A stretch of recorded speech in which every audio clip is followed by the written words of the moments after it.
Assalamualaikum Ustaz. Waalaikumsalam warahmatullahi wabarakatuh. Pertanyaan saya tentang jin nasab Ustaz. Eh, itu dulu ayah saya itu punya tombak dan keris sebelum meninggalnya itu. Waktu seingat saya sama si kecil itu lihat ada tombak dan keris di kamarnya. Terus tapi setelah saya dewasa nggak tahu itu apa tombak dan keris itu sudah nggak ada.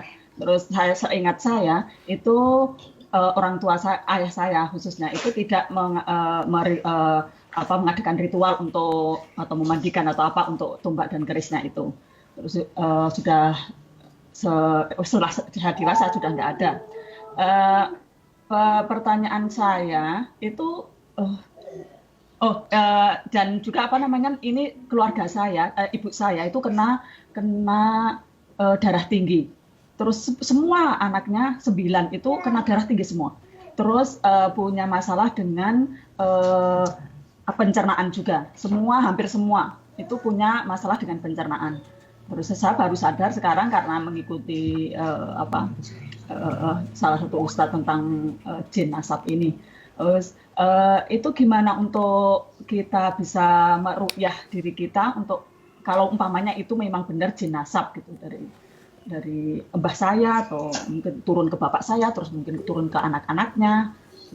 Itu Nah, bagaimana untuk jazakallahu khairan. barakallahu fiikum. Nah, jin nasab atau jin yang ikut keturunan ya.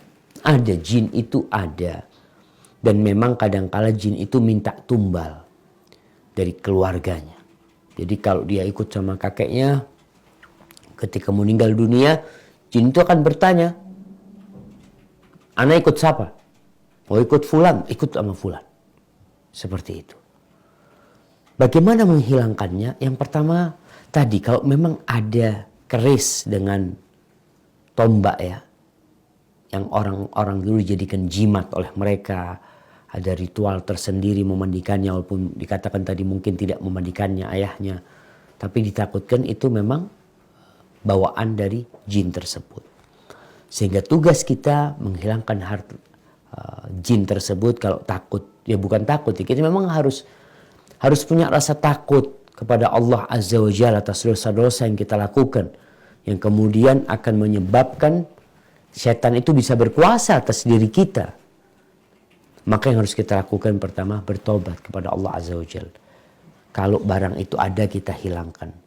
Yang kedua, keluarganya ini hendaklah rajin membaca zikir pagi dan petang. Terus dibaca, meruqyah dirinya sendiri.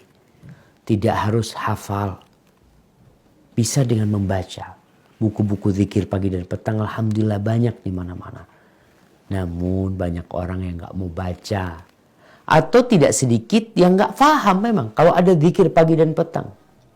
Padahal di dalam Al-Quranul Karim seringkali Allah mengulang firman-Nya tentang bil ghudwi wal asal, bukratan wa asila, pagi dan petang, pagi dan petang.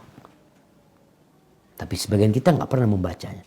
Maka sampaikan kepada kerabat-kerabat itu, kalau bicara penyakit, ya ada penyakit keturunan. Kalau memang ditakutkan karena gangguan dari jin, ya silahkan kita membaca zikir pagi dan petang. Kemudian dawamkan umpamanya makan kurma ajwa di pagi hari 7 butir. Kemudian baca Al-Baqarah ya. Rutinkan membaca Al-Baqarah sampai selesai ya. Baca lagi. Sehingga kita menutup segala celah tempat jin itu bisa masuk. Jin itu tidak akan masuk di pintu yang tertutup. Artinya dia masuk karena kita yang buka pintu. Nggak bisa dia buka pintu yang tertutup. Ketika kita tutup pintu rumah kita baca bismillah, selesai. Jin berhenti di luar. Tapi yang jadi masalah, di dalam juga ada jin yang menunggu kita. Kadang kala kita makan nggak baca bismillah, jin pun ikut makan sama kita. Na'udzubillah, kadang kala seorang buka pakaian nggak baca bismillah, dinikmatin oleh jin tubuhnya. Dilihat oleh jin. Kadang kala mendatangi istrinya juga tidak baca bismillah, jin pun akan ikut. Maka berusahalah untuk mendawamkan zikir. Karena zikir itu hisnul muslim. Benteng seorang muslim. Baca Al-Baqarah, zikir pagi dan petang. Ritual atau kegiatan-kegiatan sehari-hari kita. Jangan lupa untuk berzikir sebelum dan sesudahnya. Sebelum makan, sesudah makan, masuk toilet, keluar dari toilet ya. Semua itu akan menjaga kita insya Allah. Perlahan-lahan insya Allah kita bisa istiqomah mengamalkannya sambil minta pertolongan kepada Allah. Karena nggak ada yang bisa istiqomah dalam kehidupan ini kecuali yang Allah bantu untuk istiqamah. Iyyaka na'bud wa iyyaka nasta'in. Baik, hadza wallahu a'lam bissawab.